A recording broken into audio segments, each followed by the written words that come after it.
Hello and welcome back to Game Saga's Let's Play of Chrono Trigger. We are in 1000 AD and we're going to start exploring around there, so let's see what happens. So first we're going to go in Luca's house here. There's an item we can get for her, even though she's not in our party currently. Well, she is. I mean, she's at the end time, but we don't have her in the current lineup of characters. As you can see, Robo has taken her place. That's Luca's mom there on the chair, and that's her father. Luca's father, rather. It's Taven.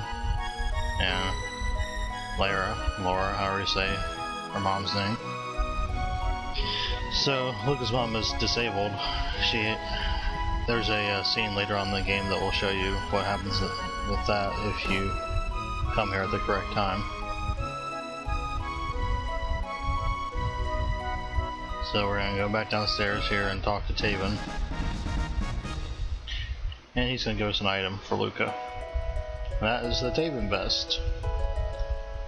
Which, of course, you should give to her. Taven will periodically make items that she can use. So you can come back throughout the game and get stuff from him.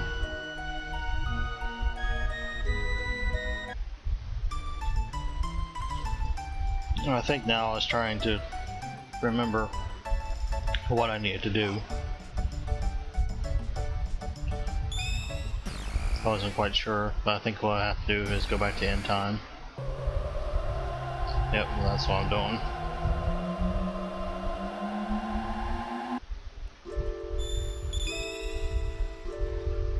So once you unlock end time, it makes it a lot easier to travel back and forth between the different time periods. And we're going to bring Luca in the group and switch out Robo. This is because I forgot to learn the dual tech for Luca and Marley, which is Antifloat, which is a combination of fire and ice. And it's a multi-target ability. I was trying to decide what accessory I wanted to use for Luca. If I should keep the sight scope or not.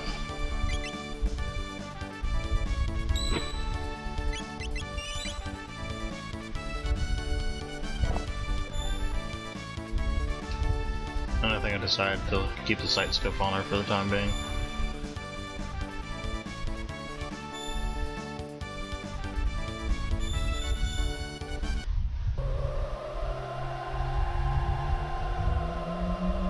We're going back to 1000 AD now. So like I said, I couldn't remember where I needed to go. I think what we were supposed to do is go to 600 AD, but we'll see.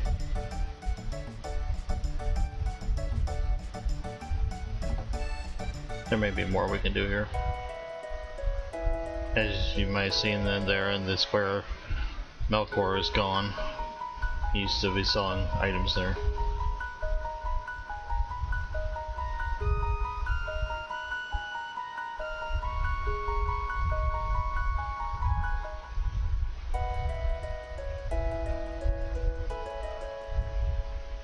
I'm still trying to get my bearings here to try to figure out where I'm supposed to go. So I haven't played this in a while, like I said, so I couldn't really remember. I could have consulted a walkthrough, I guess, but I didn't see the point in doing that because I knew I could figure it out on my own eventually. So here I am in the Guardia Forest in 1000 AD, making sure I didn't miss anything. You can fight the monsters if you want to, but you don't have to.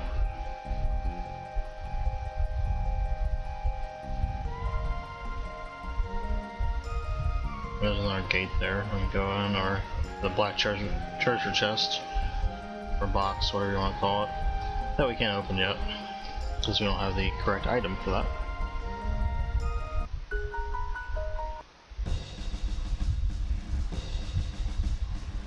This is actually what happens if you go in the castle in 1000 AD, the present. The guards are surprised to see you, and Marley says that she wants to leave. She didn't want to be there. So you leave. You can't do anything in the castle in the present day. So now we're going to go back to end time here.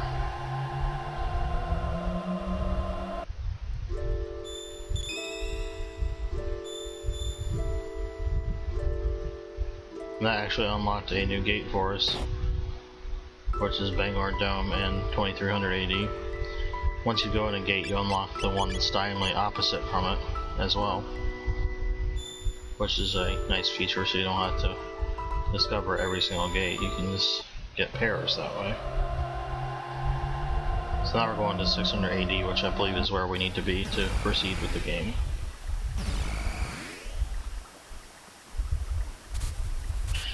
And here we are back in Truce Canyon, which is one of the first areas of the game.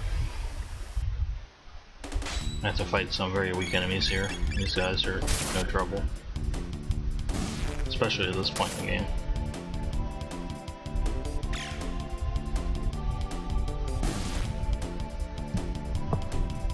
Somehow though I didn't one-shot that guy with Marley. I don't know why, but no matter.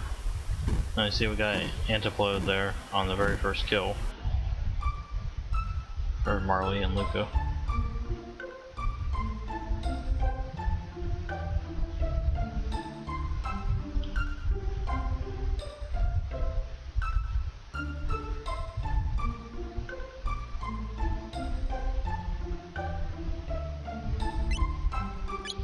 No, still trying to remember what I needed to do. Checking out the equipment here, making sure there's nothing to buy. I'm gonna buy some consumables just in case. I was running kind of low on stuff, so it's a good idea to buy some more. I try to buy in quantities of 5 or 10 usually for RPGs. Of course, if I have enough gold, I'd buy the max quantity, but I don't have that kind of money to do that, so.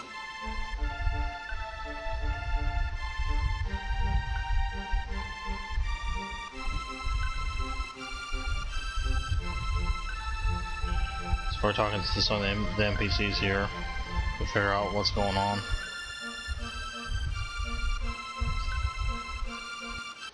Alright, so we're still in the Middle Ages.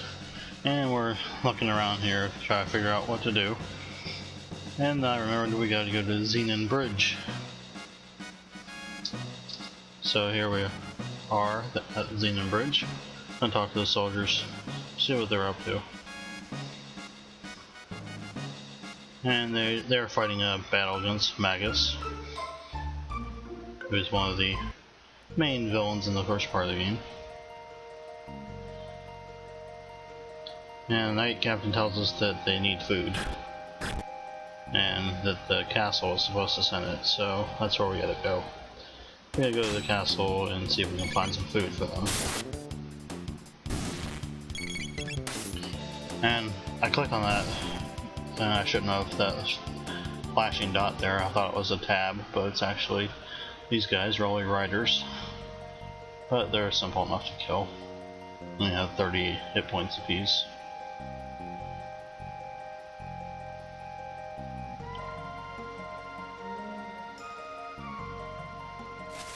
And I'm gonna look in the bushes here, make sure I didn't miss anything last time I was here.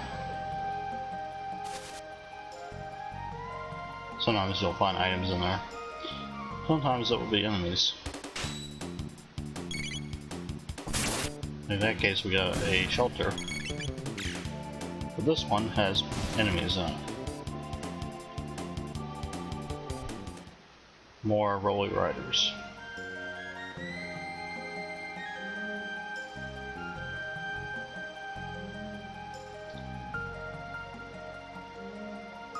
And there's really no way to know what has which until you click on the bush, unless you've already done it before, of course.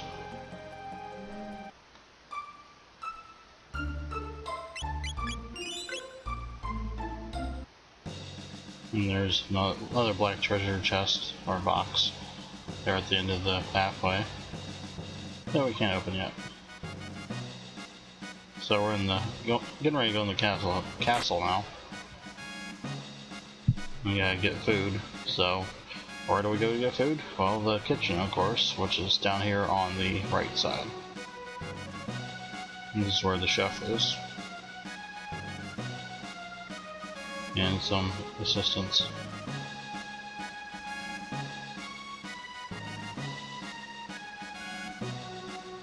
And the chef and the knight captain are actually brothers. And you have to talk to the chef to trigger the next part. Then you just leave after he's done talking. And when you try to leave the castle, he comes running out here, as you can see. And he gives us jerky.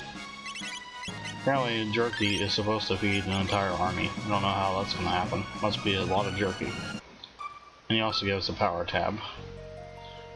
So we're going to use that on Chrono, of course, since it doesn't do a whole lot of good for Marley or Luca.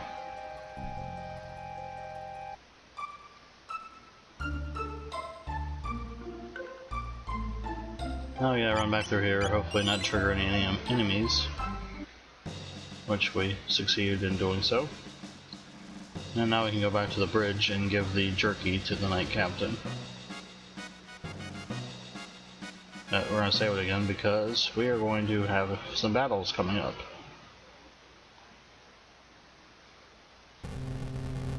So I got in the habit within the past few years of always picking the wrong choice for games I've played before, just to see what other dialogue options there are. Because when I originally played them, I would never do that because I wanted to proceed through the game. So that's what I did there. When the captain asked me if the food was for them, I told him no. I'm gonna keep this jerky for myself. Can't have any. But anyway, you have to say yes eventually, otherwise you cannot proceed in the game. So it's playing the battle music, so obviously we know we're gonna get in some battles here momentarily.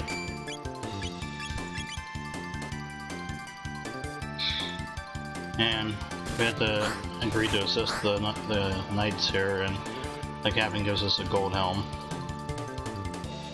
which is the upgrade over what Chrono had, so we'll give it to him.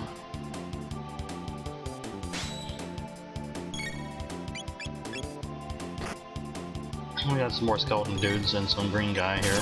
That's Ozzy. He's one of Magus's generals. And the skeletons are palette swaps of the ones we saw back in the prison. And Ozzy is actually named after a musician, and that is Ozzy Osbourne. That's how they came up with the name. There's other ones too that are named after musicians as well.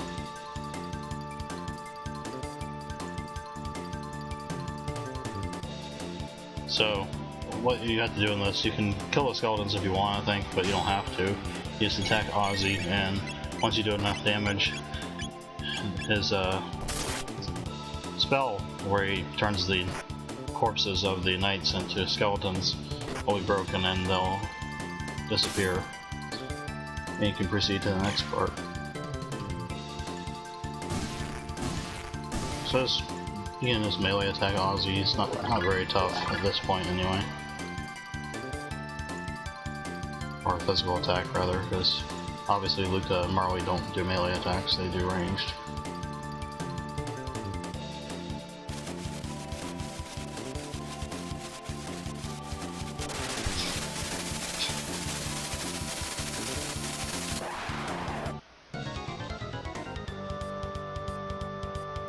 So now he's putting together a bunch of skeletons.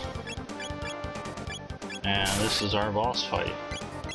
He turns them into a skeleton zombie thing called Zombor. Zombor has two parts, the head and the upper body and the lower body. And each part is immune to one kind of magic, so you can't do multi-target attacks unless you're doing just cycling by itself, I guess. And of course you can do physical attacks on them.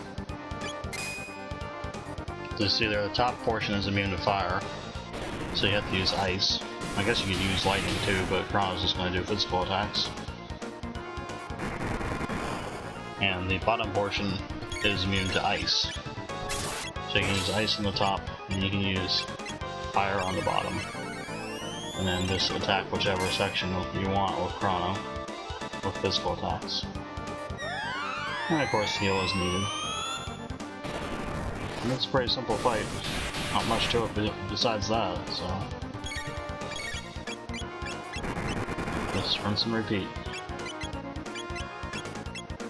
There's that ability there, Gore Gore Gore, which is a drain ability. He'll take your health and heal himself for a small amount.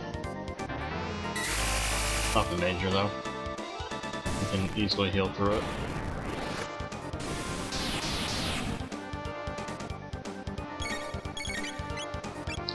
And the top half does this ability, MP Buster, where he steals all the magic points of a random character. At least I think it's random, it might be the last one to attack him. I'm not sure. So Marley has no magic now. So we're gonna give her back some magic, so she can heal if needed. Obviously we can't use ice on the bottom half, because like I said, the bottom half is immune to ice. So we're just gonna have her do physical attacks. And Zombor's dead. So that was it for that. And Ozzy, I guess, ran off to be fought at another time. Possibly. So now we're talking to the knights here, see what they have to say. And they pretty much just say, yeah, we won. And that's about it. You don't get anything for it from them or anything, they just say, oh, that's great, you helped us win. And we're gonna heal up here. And save since we just beat a boss. This is the lower half of the area, which we haven't come to before. And we're still in 600 AD here, by the way. This particular vendor doesn't have any equipment for us, unfortunately, just has consumable items, but we'll buy some tonics since we need to get more of those, because we're at the point in the game where regular tonics aren't going to help us very much. And you see there's a shiny thing on the I guess it's a nightstand of some sort in the left corner there. So you click on it, it says it's locked. And what you have to do, you have to talk to this person over here, the elderly person there, and when you do, they'll say if you get the bromide from the cathedral, they'll trade you it for what's in the nightstand. And then you can open the nightstand and you get the magic tab, which is inside. But you have to have the nugget bromide from the cathedral to do that. Which, of course, since we're in the same time period, you can go back and get that if you need to.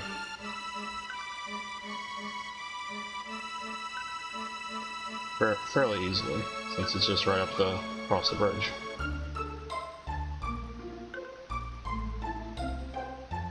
So we're going to talk to the NPCs here to make sure we don't miss out on anything, and make sure we are going to the correct place that we need to be going. So it looks like we have to go to the Denadoro Mountains, or Denadoro, however you say that. And that guy there tells us something important about the next boss we're going to be fighting. It tells us to use Slash for whirl abilities. That's, like I said, that's going to be important for the next boss, so keep that in mind.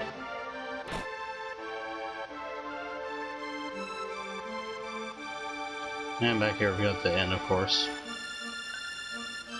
Or the R&R Hotel, whatever that means. And unlike a lot of inns in the game, there's no black treasure chest in here for us. Just a couple of NPCs.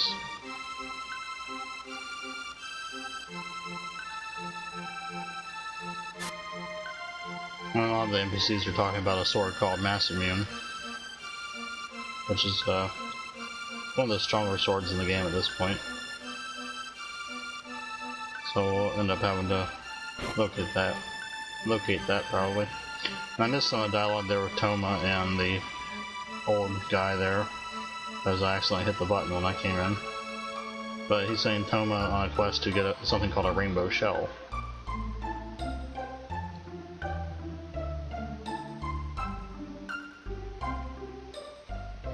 And these NPCs talk about the same kind of thing as the people in the end did. There you see that the lady there was talking about Ozzy, Flea, and Slash, Mr. Magus's generals. Flea is Flea from the Red Hot Chili Peppers, and Slash is Slash from Guns N' Roses.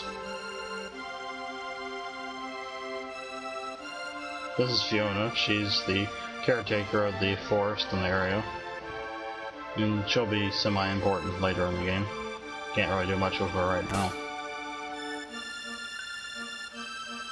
This is the town of Por, or Pori, however you say that. And we got another tab there on the left side of the screen, we'll get momentarily. It's a power tab, so that's going to be Chrono, of course.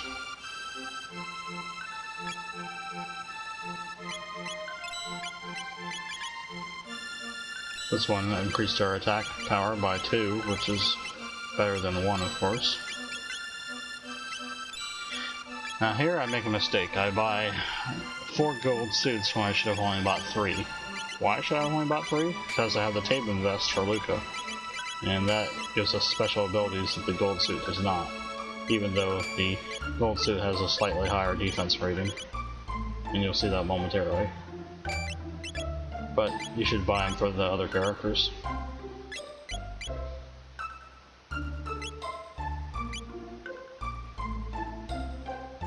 And I bought the berets as well, which are upgrades for the helmet.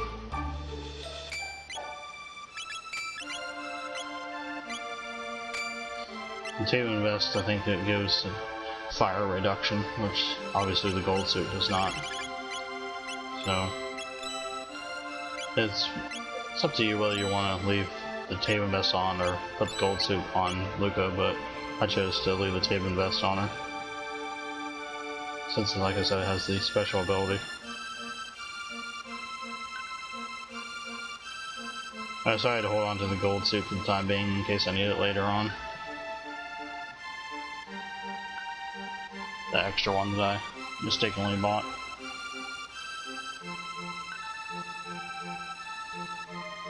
The first person we talked to mentioned something about a frog, so they're probably talking about our amphibian friend from earlier in the game. And all the people in this general area are talking about the hero. And supposedly, his name is Taka, and he's supposedly a little kid, so we gotta try to figure out where he is. Not Taka, rather Tata, sorry. Tata is from this village here. This is his house, and that's his dad right there. There's not a lot to do here, except to talk to him. And he can go upstairs and talk to his grandmother, I believe, or grandfather, one or the other. Yeah, grandfather.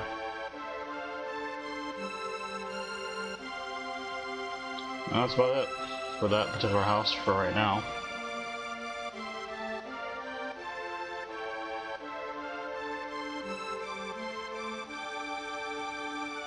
And that lady mentioned something about jerky, which is odd because we just used that for the troops.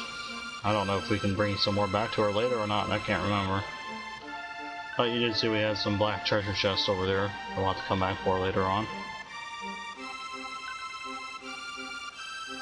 And that girl told us we can find Tata up north, so that's where we're gonna have to go. So we gotta try to figure out where he is. And we will do that in our next video, so thanks for watching. We'll see you in the next episode of Let's Play Chrono Trigger.